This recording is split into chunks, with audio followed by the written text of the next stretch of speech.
MotorWeek is made possible by Tire Rack.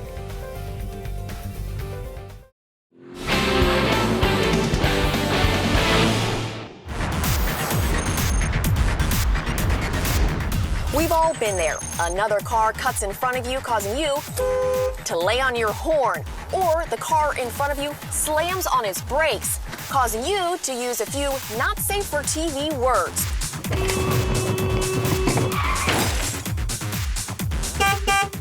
Road rage. It happens to the best of us. And according to one study, most of us. We're all humans. It's normal to be angry, but the question is, how do you react to that anger? Nearly 80% of drivers expressed anger, aggression, or road rage at least once in the last year, according to the latest study by the AAA Foundation for Traffic Safety. You have some very mild type of actions where there's a lot of yelling, tailgating, and so forth. And then you go into some of the more road rage type of actions where people actually jump out of their cars and confront other drivers. Road rage and aggressive driving comes in many forms. Purposefully tailgating seems to be the most common.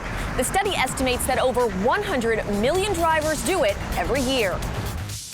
The study also found that about 91 million drivers have honked their horn to show annoyance or anger. Another 49 million have tried to block another vehicle from changing lanes.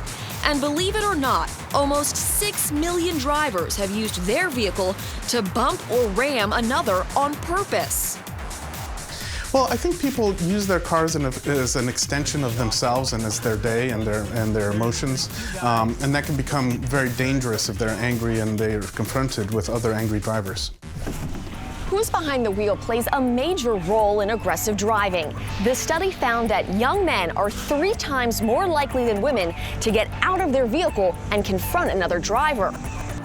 And it's not just who's behind the wheel, but where they're driving. We looked at a lot of drivers across the United States, and the drivers in the Northeast reported a lot more angry actions. And this could be because, there are bigger cities, they're more congested, it takes more time to get to work or where they need to go. The study found that drivers in the Northeast were 30% more likely to have made an angry gesture than drivers in other parts of the country. It's something drivers I talked with at a rest stop in Maryland have noticed in their travels. It seems interesting that some states are more well represented than others in their road rage, but I won't mention names. Well, I'm not going to pick what side of the country I'm from, but out here on the East Coast, yeah, it's pretty bad. No matter where you're driving, road rage typically takes 2, so your best bet is to shrug it off. Don't return angry finger gestures. Don't yell at them. Don't use your headlights or your horns, or don't brake check just to punish the other drivers. It's not worth the dangerous situation where somebody jumps out of their car. You don't know if they have a weapon. You don't know, what they're potentially going to do. In the end, the honk of a horn or the flip of a finger just isn't worth it.